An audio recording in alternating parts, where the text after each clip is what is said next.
I look through my playlist of Drake and Josh episodes, especially the marathon that I did back in 2018, I barely did a lot of episode reviews from the first 2 seasons.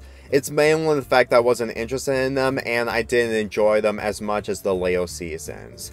But after watching those episodes, I decided to give one of them a chance, and one of those episodes I'm going to be reviewing is the Gary Grill.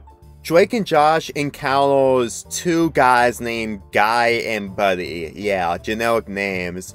I don't know what it's with all your sitcoms that didn't get a lot of questionable criticism, but I guess it's pretty much the goofiness that is done the right way that helps. Anyway, they want Drake and Josh to do a selling service of the Gary Grill that is way expensive, because the Gary Grill not only cooks burgers or do any other kind of food making, it's also an MP3 player that you can listen to music on, among with other things. Yeah. To think that this actually happens in 2004, where we actually had this type of technology, I can honestly tell that it can instantly give so many people a fortune if they ever sell these type of stuff in the real world. Anyway, Drake and Josh accepted the deal, so they sell the Gary Grills to school and anywhere else that they go, and they are earning a lot of money with the service that they're doing. And I gotta say, the fact that this is the easy way to win more money by random people who are encouraging you to sell their business, I can guarantee you that something terrible is going on. Seriously, the more I watch this episode, the more serious this episode gets once we reach to the second half of this episode. They meet 2 people from the FBI and they get arrested because the Gary Grills were actually stolen from those 2 people from the beginning of the episode. And let's just say that for what Josh said to Drake about prison not being fun is one of the best quotes from the entire show in general.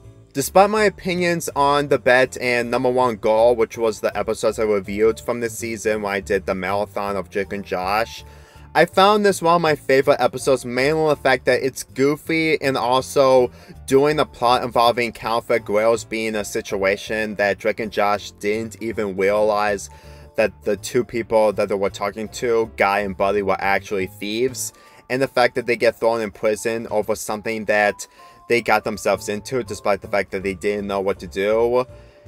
Drake and Josh is seriously not the smartest people the more I watch the show, and the more I watch later episodes. Seriously, the police people told Drake and Josh that they were idiots in the I Love Sushi episode really goes to show that Drake and Josh are truly idiots. Now yes, I am aware that this episode is supposed to teach kids that selling counterfeit items can lead you to prison when you break the law, but to be quite honest, for how gullible Drake and Josh is in this episode and how they completely sell all these Gary Grills in order to get some extra cash, it really goes to show that they're sometimes intelligent but sometimes not. And for how some of these episodes shows you that Drake can be smart but not smart in the next episode, while we also see Josh doing the same thing that Drake does, it really makes most of the episodes honestly mostly mood swings wherever you completely see these characters on screen. It may be a nitpick, sure, but looking at these episodes again when you get older and older, you can see some of the issues that we missed on in order to express what we actually love from this show, but that's mostly debatable. As for Drake and Josh being sent to prison and dealing with the situation by telling the FBI agents that Guy and Buddy were the ones that completely stole the counterfeit grills, they don't believe them, which honestly makes the thieves more smarter than you give them credit for, since that they use fake names in order to avoid their identity from anyone.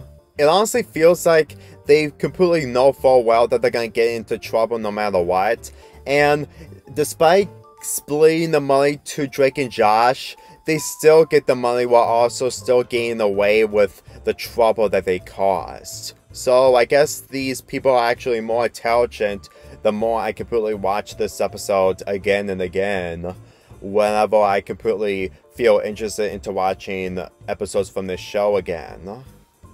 And let's get into the scene where Megan actually did something good by completely fooling the thieves and get them arrested. In all honesty, this is literally one of the only moments where we actually get to see Megan helping Drake and Josh out of a situation that they got themselves into. And to be quite honest, I honestly found it really unbelievable to actually see Megan do something like this in order to do a good deed against two people who are thieves. This is where a time where shows like these are just trying to give the violent and intelligent character something in order to get away with it, but also doing a good deed when it comes to the crisis that Drake and Josh got themselves into, or the main characters from other shows. Sam, Jade, and future characters are similar to Megan, but unlike those, Megan actually did a good deed by helping the main characters. Now, before any of you ask, yes, I am aware that the other characters from other Dan Snyder shows actually did good deeds in the shows that they were in, but compared to the moments that I've seen from this, it's honestly rare to actually see Megan do something helpful towards her brothers. And the fact that she spent the majority of pranking Drake and Josh, it's honestly rare to actually see her do a good deed in order to help them get out of prison. Granted, they had to sell all the stuff that they used the money to buy, but that's basically on them since that they didn't realize that the grails were counterfeited. So, I actually found this episode really enjoyable from beginning to end. Granted, there's not much for me to discuss, but this was an episode I have watched constantly over and over again as a kid, so I really don't have a lot of knowledge of what I feel in some episodes like these. If I'm ever going to get back to the show in the future, I'm gonna try my best to reviewing the first 2 season episodes, since I reviewed the majority of the later seasons much in my marathon of 2018. So I give this episode a 7 out of 10. Let's get this started again. Me and my whole crew.